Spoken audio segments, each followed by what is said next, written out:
நமது Shri tantric astrology YouTube சேனலை காண வந்துள்ள அனைவருக்கும் என் சிறந்தாழ்ந்த வணக்கத்தை உரித்தாக்கி மகிழ்கிறேன். ஓம் சிவசிவ ஓம்.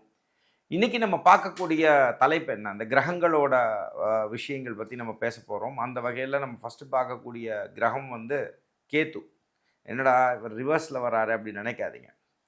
The most powerful planet is Ketu. இதை நீங்கள் வந்து ஜோதிடத்தை ஜோதிடமாக பார்க்குற எல்லாருக்குமே புரிஞ்சுக்கணும் நீங்கள் முதல்ல. அப்போது கேத்து கெடுப்பார்னு சொல்லியிருக்காங்களே, அப்போ அதோட அர்த்தம் என்ன அப்படின்னா, கேதுன்றது யார்? ஃபஸ்ட்டு இவங்க நிழல், சரியா? அப்போ நிழல்னு சொன்னால் சாயான்னு சொல்லுவாங்க. அந்த சாயாவாக இருந்தாலும் இந்த கரும்பாம்பு செம்பாம்புன்னு சொல்லப்படுது. இதில் இருக்கக்கூடிய செம்பாம்பு தான் கேது. அப்போ இந்த கேது பகவான் யாராக செயல்படுவார்? செவ்வாயாக செயல்படுவார்.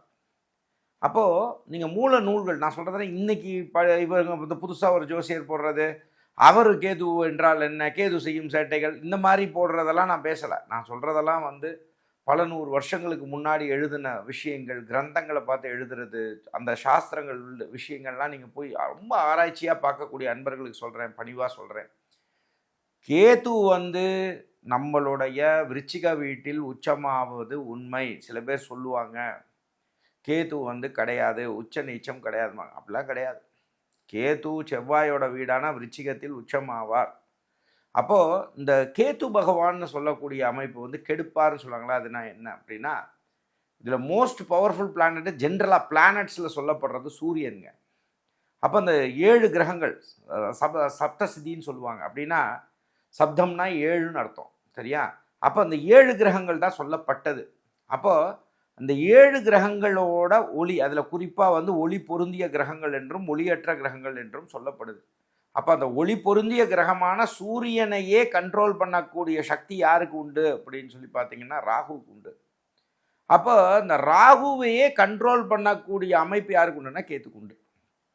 அப்போ அந்த கேத்து பகவான் என்ன பண்ணுவார் அப்படின்னா, இவங்க வந்து எக்ஸ் ஆக்சிஸ் ஒய் ஆக்சிஸ்ன்னு கூட சொல்லலாம். சமசப்தமமாக இருப்பாங்க. ஒரு உதாரணத்துக்கு லக்னத்தில் ராகு இருக்குன்னா 7ல் கேது இருக்கும்.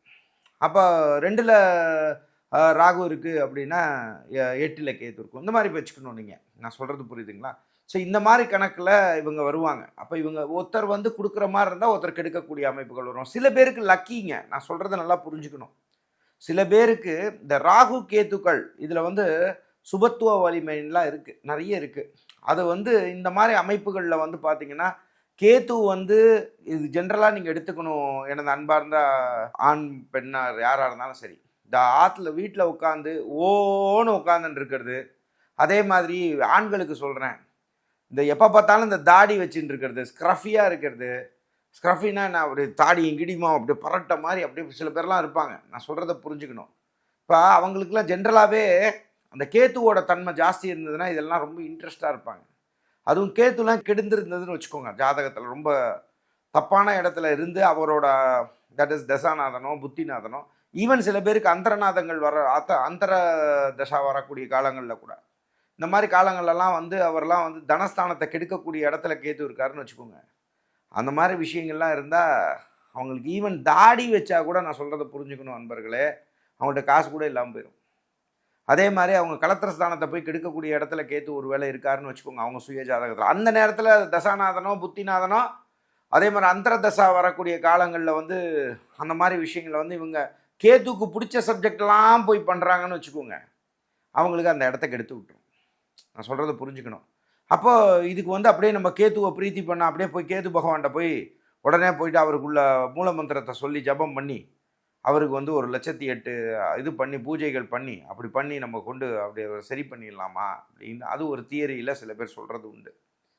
ஆனால் உண்மையான ஆதி நூல்களை எடுத்திங்கன்னா, நான் சொல்கிறது இப்போ இல்லைங்க, நான் சொல்கிறதெல்லாம் பழங்காலங்கள், ஒரு 5000 வருஷம் 6000 வருஷம் 7000 வருஷம் இதுக்கு முன்னாடி இருக்கக்கூடிய காலங்களில் இருக்கிறதெல்லாம் பார்த்தீங்கன்னா, எந்த ஒரு ராஜாக்களும் சரி, எந்த ஒரு மிகப்பெரிய நமக்கு வந்து வாழ்ந்தவர்களும் சரி, வாழ்ந்தவர்கள்னா யார்? ராமராக இருக்கலாம், கிருஷ்ணராக இருக்கலாம். இப்போ அவங்கெல்லாம் அவதார புருஷர்கள் தான்.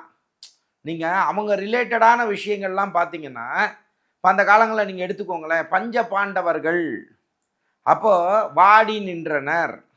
ஐவர் வாடி நின்ற காரணத்தால் அப்போ என்ன பண்ணுறாங்க? ஐவர் வாடி நின்றனர். வாடி நின்றவுடன் கிருஷ்ணரிடம் சென்றனர். இதெல்லாம் படித்து பார்க்கணும். அப்போ கிருஷ்ணரிடம் சென்றவொன்னா அவர் யாரை வணங்கினார்? சிவனை வணங்கினார். அப்போ சிவன் சொன்ன இடம் எங்க? ஐவர்வாடி. அப்போ நீங்கள் என்ன புரிஞ்சுக்கணும்? ஐயாவாடி அல்ல. அப்போ அது பேர் என்ன? ஐவர்வாடி. ஐவர் வாடி நின்ற காரணத்தால் கிருஷ்ணரின் அனுகிரகத்தால் சிவன் சொன்ன ஆசீர்வாதம் கொடுத்ததே ஐவர்வாடி. அப்போ நீங்கள் என்ன புரிஞ்சுக்கணும்? அப்போ ஐவர்வாடி நின்னாங்களே, அப்போ ஒவ்வொருத்தவங்க ஒவ்வொரு கிரகங்களை போய் கும்பிடுன்னு கிருஷ்ணர் சொன்னாரா? இல்லை சிவன் சொன்னாரா? கிடையாது. அப்போ நீங்கள் என்ன புரிஞ்சுக்கணும்? சிவனை எப்படி சொன்னாரா அப்படின்னா, அவங்களுக்கு நீ புரிஞ்சுக்கணும், அவதார புருஷர்களாக இருந்தாலும் கிருஷ்ணரும் அதற்கு கட்டுப்பட்டவரே. அதைத்தான் அவர் சொல்கிறார், அர்ஜுனனுக்கு சொல்கிறார். அப்போ இதெல்லாம் எந்த அன்ரிலேட்டடாக பேசுகிறாங்கன்னு நினச்சிக்க வேண்டாம். அப்போ அவங்களே இந்த மாதிரி விஷயங்களில் கிரகங்கள் ரீதியான பிரச்சனைகள் இருக்கும்போது அதே கிருஷ்ணர் தான் என்ன பண்ணார்? சகாதேவன் தான் ஜோசியர். அப்போ இவர் கேட்கும்போது என்ன பண்ணார் அப்படின்னு வந்து பார்த்தீங்கன்னா, அமாவாசையில் என்னை போர்த்துடுங்க, நான் என்னை காலி பண்ணிடலாம் அப்படின்னு சொல்லி எங்களை 5 பேத்தையும் காலி பண்ணிடலான்னு சொல்லி துரியோதனன்ட்ட போய் சொல்கிறார். அப்போ வந்தது உருவாக்கின அமாவாசை தான் கிருஷ்ண அமாவாசைன்னு சொல்லுவாங்க. சரியா? அப்போ அந்த டயத்தில் தான் வராரு, இதெல்லாம் தெரியும். அப்போது ஜோதிடம் என்பது உண்மையா? எஸ், உண்டு. நான் சொல்கிறது புரிஞ்சுக்கணும். அப்போது அதுக்கு தகுந்த மாதிரி வழிபாடுகளை நம்ம ஸ்ரீதாந்திரிக் அஸ்ட்ராலஜி நேயர்கள் என்ன பண்ணணும்? கிரகங்களை போய் குடுன்னு போய் கும்பிடாதீங்க. அப்போ என்னைக்காவது நீங்கள் கிரகங்கள் ஏதாவது ஒரு கோயிலில் மூலவரா கிரகங்கள் இருந்து பார்த்துருக்கீங்களா? கிடையாது. ஈசானிய மூலையில் சுவாமியோட அனுகிரகத்தில் ஈசானிய மூலையில் தான் கிரகங்களை வச்சுருப்பாங்களே ஒழிஞ்சு கடைசியாக தான் கும்பிட்டுட்டு பை அப்படின்னு சொல்லிட்டு இங்கே வந்துடணும். அப்போது வேகமாக ஏதாவது ஒன்று ஆகுதா, உடனே போய் கேது ஸ்தலத்துக்கு போனேன் அப்படின்னு பண்ணக்கூடாது. அங்கே இருக்கக்கூடிய நாகநாத சுவாமியை போய் கும்பிடணும். நீங்கள் அதை புரிஞ்சுக்கணும். அப்போ நீங்கள் வழிபட வேண்டிய ஒரு கோயில் என்ன அப்படின்னா, நம்ம கீழ்பெரும்பள்ளத்தில் இருக்கக்கூடிய நாகநாத சுவாமியை வழிபட வேண்டும். அப்போ கீழ்பெரும்பள்ளத்தில் நாகநாதர் சுவாமி அந்த கோயிலோட தன்மை என்ன? அங்கே தான் வாசுகி பாம்புக்கு, அந்த பாம்புக்கு வந்து பார்த்திங்கன்னா அந்த நிறத்தில் இருக்கக்கூடிய அமைப்பு இருக்கக்கூடிய இடத்த என்னையும் அவரையும் ஒரு கிரகமாக உருவாக்கின இடமே, அந்த சாபத்தை நிவர்த்தி பண்ண இடம்தான் பார்த்திங்க அப்படின்னா கீழ்பெரும்பள்ளம். அந்த கோயிலுக்கு போகலாம். சரி, என்னால் போக முடியாது, நான் என்ன பண்ணுவேன்? நாகநாதர் சுவாமியை வழிபடலாம். நீங்கள் எந்த ஊரில் இருந்தாலும் வழிபடலாம். சரி, அதெல்லாம் என்னால் முடியாது, நான் ஃபாரினில் இருக்கேன். அப்போ நான் என்ன பண்ணுவேன்? ஏன்னா நம்ம ஆளுங்க இப்போ ஃபாரினில் இருக்கலாம், யூகேல இருக்கலாம், யூஎஸில் இருக்கலாம், நீங்கள் மலேசியாவில் இருக்கலாம், இல்லைன்னா நீங்கள் வேறு வெளியூரில் இருக்கலாம். அப்போ நீங்கள் என்ன பண்ணலாம்? சிவனை கும்பிடலாம். அப்போ சிவனுக்கு ஸ்வரூபங்கள் உண்டு. ஸ்வரூபங்கள்லாம் நீங்கள் மனசார சிவனை நினச்சி நீங்கள் அங்கே இருக்கக்கூடிய நாகநாத சுவாமியாக வழிபடலாம். சரி, அப்போ கேத்து இந்த மாதிரி கெட்ட விஷயங்களில் இருக்கிறதுக்கு எளிமையான வழிபாடு இது. ரொம்ப உக்ரகமாக இருக்காருன்னு வச்சுக்கோங்க. அப்போ அவங்கள கண்ட்ரோல் பண்ணக்கூடிய அமைப்புக்கு பார்த்தீங்க அப்படின்னா, ரொம்ப சாந்த நிலைக்கு வரணும் அப்படின்னு சொல்லி பார்த்தீங்கன்னா, மலை மேல் இருக்கும் விநாயகர். மலை மேல் இருக்கும் விநாயகர்னா நான் திருச்சி உச்சி பிள்ளையார், அதே மாதிரி பிரசித்தியான பிள்ளையார்பட்டி விநாயகர். ஸோ இந்த மாதிரி வழிபாடுகள்லாம் நீங்கள் பண்ணிக்கலாம். இது இல்லாமல் நான் தேவி வழிபாட்டில் இருக்கேன், காளி வழிபாடு பண்ணலாம். நான் முருகனை வழிபடுவேன், பழனி முருகனை வழிபடலாம். மலை மேல் இருக்கும் முருகனை தாராளமாக வழிபடலாம். திருச்செந்தூர் முருகனை வழிபடலாம். நான் சொல்கிறது இந்த மாதிரி முருகஸ்வரூபமாக இருக்கக்கூடிய முருகனை வழிபடக்கூடிய அமைப்புகள்லாம் உங்களுக்கு நன்மை கொடுக்கும். அப்போ இந்த மாதிரி விஷயங்கள் வரும்போது எளிமையாக இப்போ நான் சொல்லக்கூடிய விஷயம், தாந்திரிக ரீதியாக ஒரு பூஜை பண்ணணும். நான் சொல்கிறதெல்லாம் இந்த குட் டே பிஸ்கெட் சாப்பிட்டா குட் டே வந்துடும், இன்னும் உங்கள் நாள் ஃபுல்லாக நல்லா இருந்துடும், பாஸ் சாப்பிட்டிங்கன்னா பாஸ் ஆயிடலாம். இதெல்லாம் பொய் தாந்திரிகம். இதெல்லாம் தாந்திரிகமே கிடையாது. இதெல்லாம் தாந்திரிகம்னு சொல்லி அதை வேற இந்த மாதிரி இதெல்லாம் நம்ம பேசலை. நான் சொல்கிறதா தாந்திரிக பூஜை. அப்போ அதுக்கு தாந்திரிக பூஜைன்னா என்ன? மலையாள ரீதியான பூஜைகள்.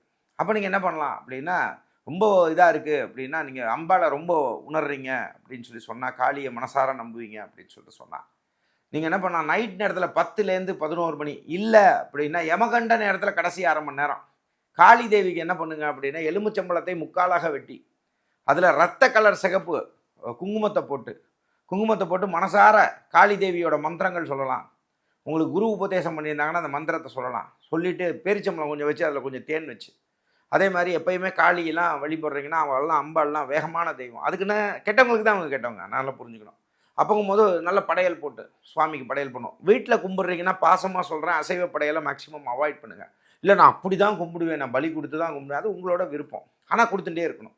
அப்போ இந்த மாதிரி வழிபாடுகள் பண்ணிவிட்டு எலுமிச்சம்பழத்தை பிழிந்து அதை கால்படாத இடத்துல தூக்கி போட்டுறணும். அப்போ இதை நீங்கள் செஞ்சுட்டே வரும்போது நீங்கள் நல்லா பார்க்கலாம். இது ஒரு period of time. Say for an example, வாரத்துக்கு ஒரு தடவையோ அதே மாதிரி இந்த மாதிரி விஷயங்கள் கணக்கு பண்ணலாம்.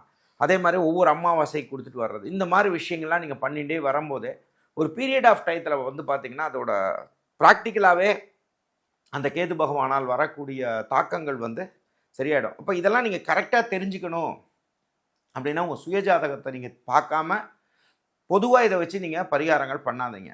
அப்படி இருந்ததுன்னா உங்களுக்கு பிடிச்ச ஜோதிடரிடம் போய் இந்த பிளானட் எப்படி இருக்குது, இதுக்குள்ள விஷயங்கள் எப்படின்றத சுயஜாதகத்தையும் பார்க்கணும்.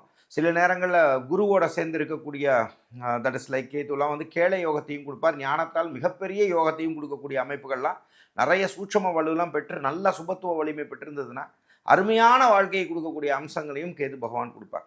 ஸோ ஒருவேளை சுயஜாதகத்தை எங்களிடம் பார்த்துக்கணும்னு நினச்சா சென்னையில் ஆஃபீஸ் இருக்குது, திருச்சியில் ஆஃபீஸ் இருக்குது, கோயம்புத்தூரில் ஆஃபீஸ் இருக்குது. ஃபோன் அப்பாயின்மெண்ட் மூலமாக வேணும்னாலும் தாராளமாக தொடர்பு கொள்ளலாம் நண்பர்களே. அதே மாதிரி இந்த சேனலில் தொடர்ந்து பார்க்குறவங்க சப்ஸ்கிரைப் பண்ணிக்கோங்க. பக்கத்தில் இருக்கக்கூடிய பெல் ஐக்கானை கிளிக் பண்ணும்போது நம்ம ரெகுலராக போடக்கூடிய சேனல் அப்டேட்ஸ் உங்களுக்கு வந்து சேரும். அடுத்த நிகழ்ச்சியில் உங்களை சந்திக்கும் வரை உங்களிடமிருந்து வணக்கம் கூறி விடைபெறுவது உங்கள் விஜய் சேத்து நாராயணன். நன்றி, வணக்கம். ஓம் சிவசிவம்.